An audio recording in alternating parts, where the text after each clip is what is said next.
So again, Chuck, I really want to thank you because these kids do a lot of baseball. Their baseball IQ was very high, some more than others, but had it not been for Coach Chuck, we would have had, I think, this program that we have today. So thank you, Chuck.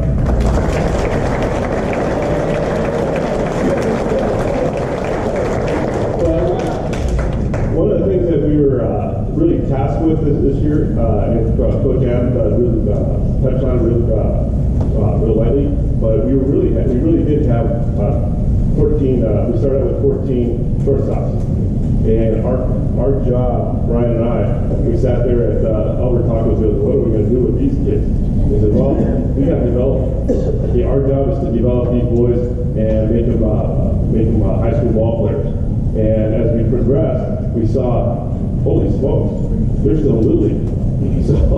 So we really had our jobs cut out for us, you know, transitioning from Little League baseball to high school baseball, and we did.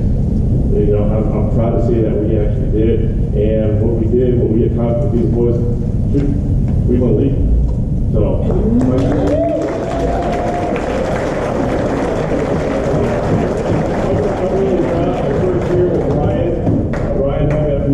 First year as a coach, I got to win league.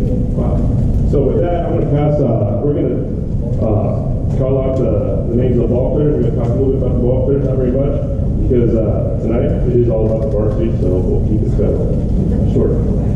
So with that,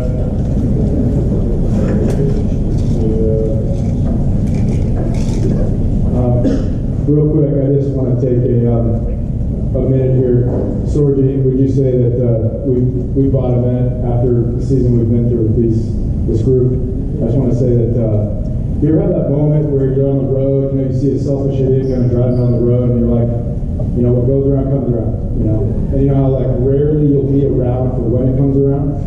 So I just want to take a moment for this rare moment where Coach Goose and Coach Zamora, whatever selfish idiot I was as a freshman, came around.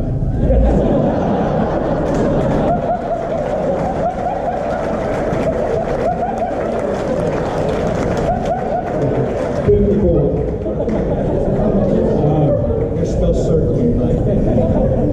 I'll be back around again. No, it's a very humbling game. I thought it was going to be fun. You know, we heard that we're going to get a really talented group. Oh, we're going to probably win the league a whole lot, and then we get into it, and I was like, you know, it'd be fun to, beat, Tesoro, all these guys, and win the league. And little did I know that what would be more fun was to get swept by Tesoro and still win the league.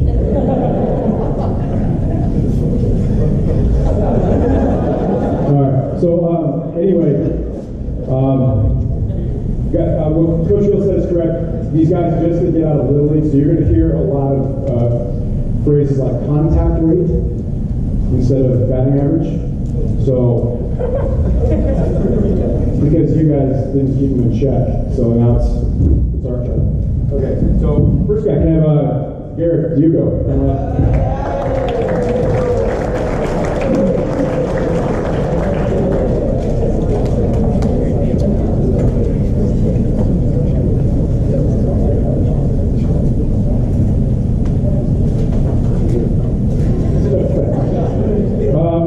Garrett, 4.2 GPA, not ERA.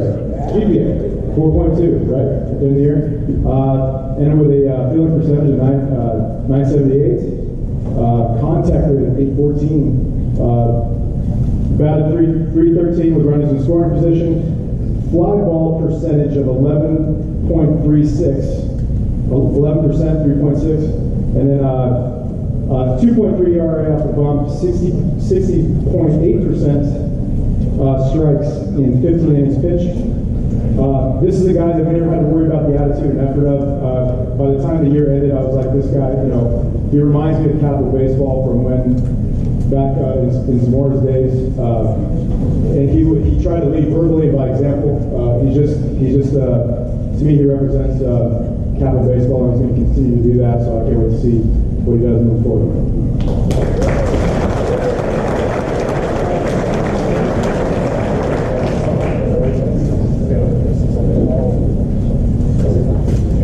All Maddox. Maddox Delovich.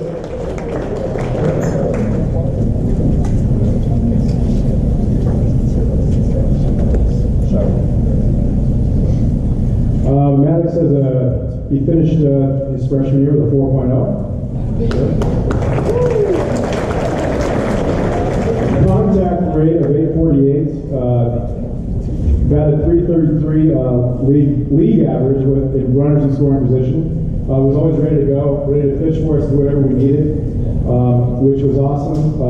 My biggest memory with him, breakthrough with him as a freshman coming into this mess was basically he. We had a tough loss one game, and the guys went out handling the loss real well, very fidgety, talking a lot, and so we kind of had a heart-to-heart with you guys. Like, you guys got to learn to process. You got to learn to process loss. Like, if you can't process loss on the baseball field, you think you're going to have an easier time in life after baseball. And Gil mentioned, hey, he mentioned real loss, and Gil has seen loss from his job and in real life that you never want any of the younger guys to experience. And as we were walking away, Maddox started to tear up, and he honestly, if you don't mind, basically started, they say there's no crying in baseball, but I think that is about during the game, not afterwards or before. But basically, he just started sobbing to himself, and the guys were noticing what's up, and he couldn't talk. And then what we found out was that he recently lost a family member who was very close to him, his grandmother. And so what Gil had said had really kind of touched his heart, and he let the team see that. He let the team, and for this grade, for these guys to be all about being chill and being cool and not letting anybody know how they feel about stuff, I was really impressed to see that.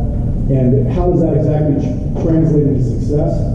I had a chance to interview the area scout who signed Royce Lewis to his first draft pick, whatever, a couple of years ago. And he said that the minute they found out that Royce was a family guy, they went ahead and that pushed them over the edge to pick him as the first round draft pick because he had the core values.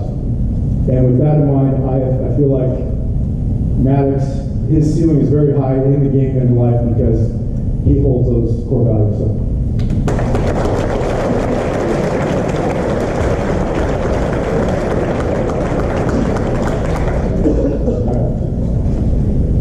Donnie Hess.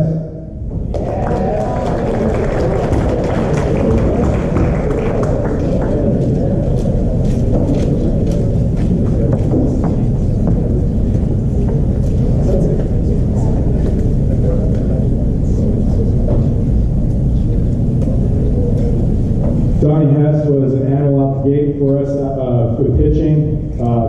24 innings pitched, 2.27 ERA. Had a team leading 18-0 walk innings out of those 24 innings pitched. Offensively, not his year. Can we agree on that?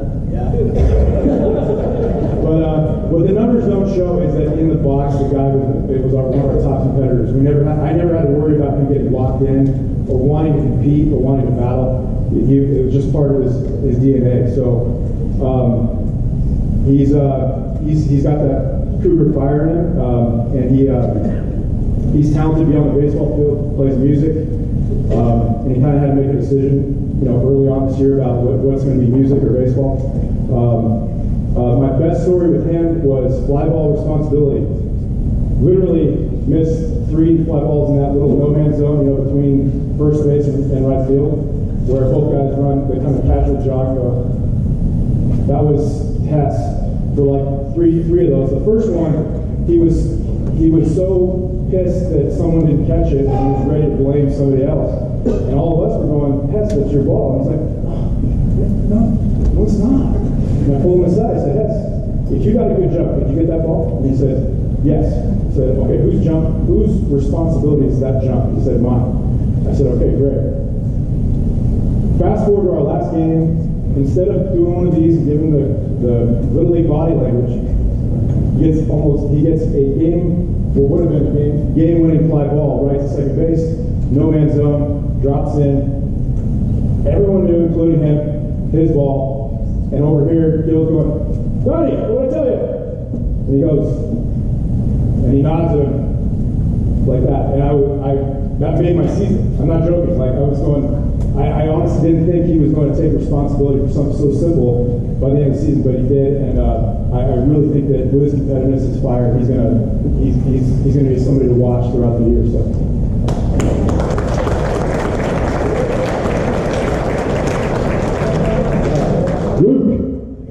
Luke Gordon.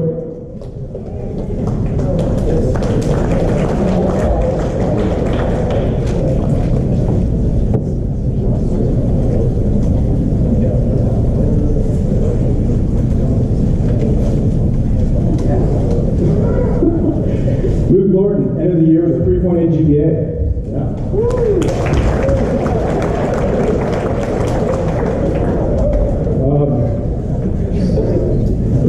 Contact rate of 885. This guy did not get to play as much as he wanted to, and at the beginning did not handle that well.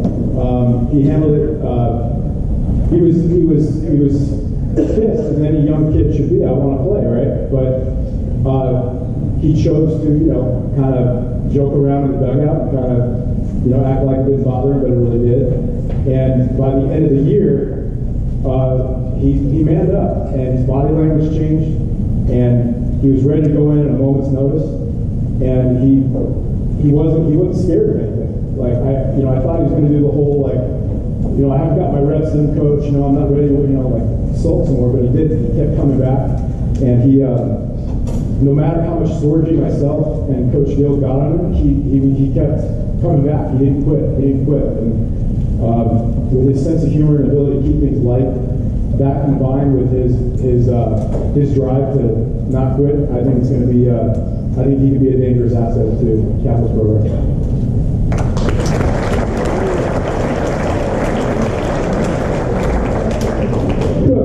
Coach.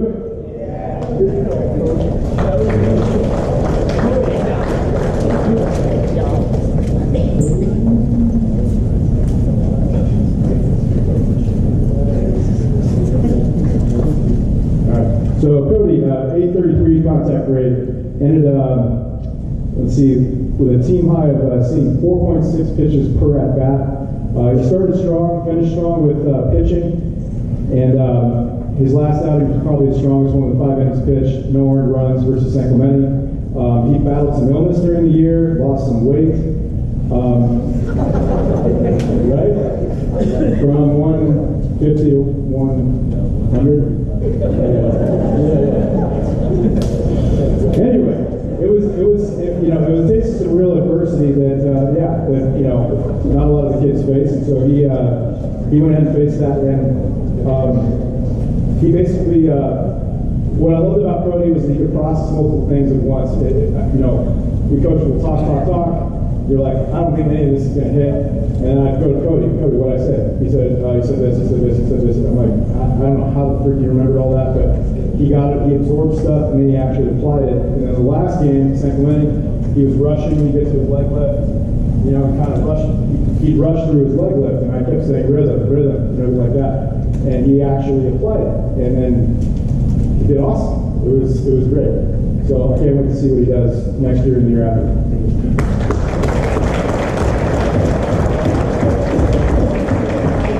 Lastly, for me, it's Jack Home.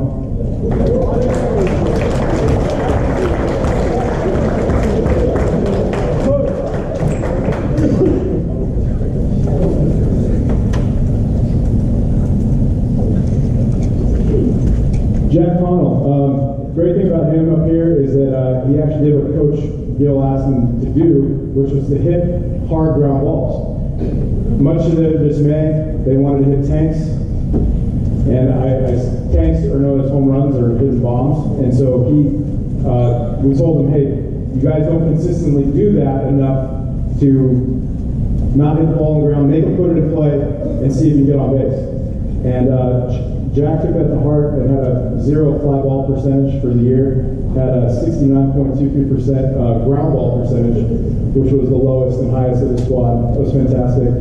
And this is probably my favorite thing about Jack here was in 33 sporadic chances to field the ball, he had a fielding percentage of 939. And typically when you don't see a lot of playing time, you know, the thing is, hey, I don't get my reps. How am I supposed to do my job if I don't get reps? I don't get playing time. This guy did it. So, yeah, for anybody who's, you know, got that in their head, hey, you know, how am I supposed to do this? Just remember Jack, because he's got that grit. And highlight of the year was versus Mission. He had a bases loaded clearing triple, E7/triple. Gave us the lead, and he smothered this ground ball, a nice little Baez style, kind of swept around it, popped up, and we were like, yes. And I had a feeling he might be one of those dark horse type guys, so Jack Palmer.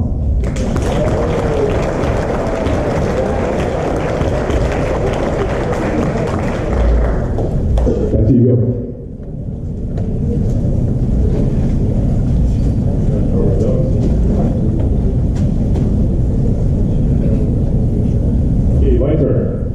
Anthony Sanchez, come on up.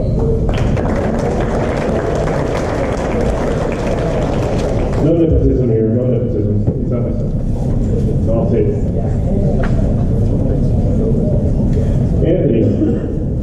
Anthony did play 100% of the season this year, but he was one of my backup catchers, but he also had the opportunity to catch it bullpens for the JV, and really played a major supportive role within the team. And he did get his time off the plate and in the field. As time progressed, I got to know Anthony more and more. I'm thinking, what does he remind me of? Something was in my mind about him. And what it was back in about 2009, my son had a showcase back at University of Texas in Austin. And Coach Garrido actually had a talk with myself and 4 of the parents. And he said that, you know, not every inspirational player and not every influential player has to be a shortstop, has to be a catcher, has to be the leadoff guy. Okay? When we had Anthony in the different positions throughout the year, mainly behind the plate, but he also did a lot of bullpen. He got my pitchers ready. He is very inspirational to those guys. He really took it to heart. And then when he came back and said, Anthony, I'd ask him, and Coach Ryan would ask